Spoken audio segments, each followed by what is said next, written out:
When it comes to adding a mobile entry to an already existing series, there are a few routes that you can take. The standard is just to make the same one, but smaller and more casual. And it seems that Frostpunk Beyond the Ice has gone the interesting route of recreating, more or less, their first game in the series, but for a mobile platform. As expected, it's a 3D city building management experience emphasizing survival. It's chilling to look at, which is odd since mobile gaming is a pretty cozy affair, but that can be overlooked if it can stand alongside its predecessors.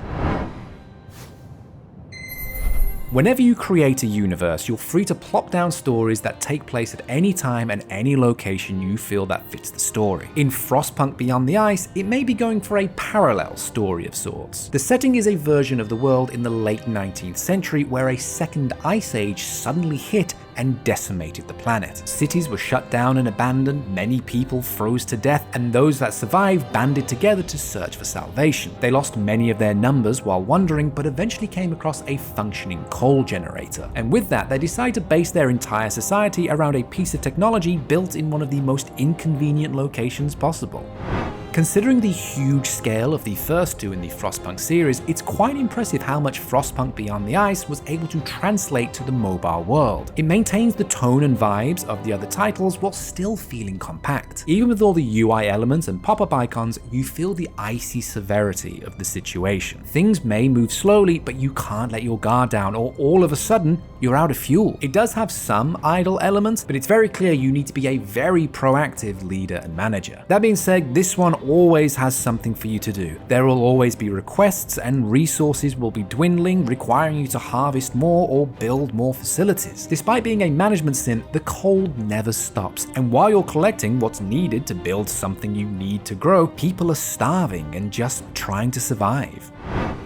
It would be very easy to critique and comment on this by comparing it to the others in the series, but Frostpunk Beyond the Ice should be judged on its own. The first judgment comes in how the mobile gameplay conflicts with the tone of the setting. This is a very serious scenario you find yourself in, but with all the icons popping up and pleasant glowing UI, it tends to take you out of that. In a way, that is the nature of mobile, to be light and casual, but in this case, the matchup may not be the best. And you know what else is not the best? People and their demands. Meeting the demands and requests of the people in your city is a big part of your job, but they appear almost too frequently. There is motivation to complete as many as possible for the rewards, but it can quickly start to feel like you're just constantly spinning plates. And to top it off, if you're unable to fulfill their requests or need the resources that they're asking for to help the city, then your approval rating drops. And whenever you step away from the game, you come back just to realize everything has sunk to new lows. Some things can be fixed somewhat quickly, but most require you to build more stuff, and by the time you're done, things have gotten worse so that you need to build more.